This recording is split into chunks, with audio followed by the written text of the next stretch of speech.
Hasuni mağaraları, Diyarbakır'ın Silvan ilçesinde bulunan Anadolu'nun en eski mağara yerleşim yerlerinden biri olarak biliniyor. Hasuni mağaraları, Silvan'ın 6 kilometre doğusundaki uluslararası yol güzergahında yer alıyor. Albat Dağı'nın güney eteklerindeki Hasuni Vadisi'nde kurulmuş olan antik şehir, Silvan Ovası'na hakim bir noktada bulunuyor. Hasuni mağaraları arkeolojik değere sahiptir ve tarihi Mezolitik döneme kadar gidiyor. Yontma taş devri olarak bilinen bu dönemde insanlar yerleşik hayata geçmiş, kendilerini korumak ve avlanmak için taşları yontmaya başlamışlardır. Hasuni de bu dönemde kurulmuştur.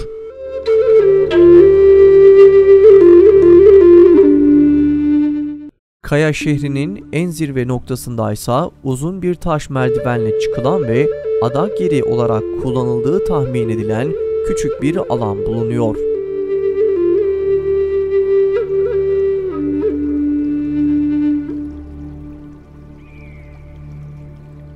Yekpare kaya parçaları üzerine oyularak yapılmış irili ufaklı 300 odadan oluşan ve bir kaleyi andıran Hasuni mağaraları, kapladığı alan ve mağara sayısı itibariyle Anadolu'da emsal teşkil etmektedir.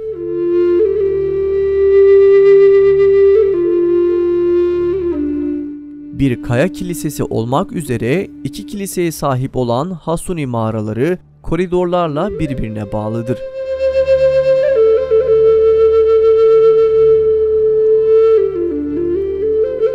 Mağaralarda sarnıçlar, taştan oyma su depoları ve su kanalları yer almaktadır.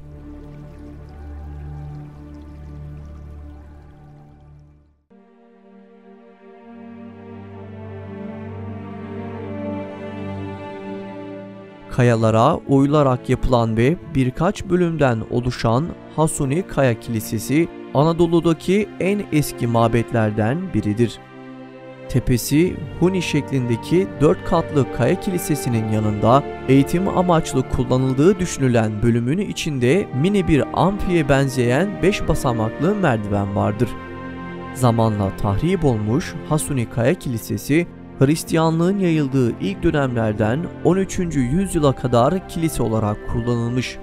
Antik Hasuni Kaya Kilisesi'nin bütün duvarlarında kayaların kazınmasıyla duvar delikleri ve kulplar yapılmıştır. Ayrıca kapı üstlerinde ve pencere kenarlarına kazınmış farklı kabartmalar da bulunmaktadır. Kesme taş ve tuğla kullanılarak yapılmış olan kilise, mağara şehrinin eteklerindeki düz alanda bulunmaktadır. Kimler tarafından yapıldığı bilinmeyen kilisenin yapım tarihi kesin olmamakla birlikte 13. yüzyılı olarak kabul edilmektedir.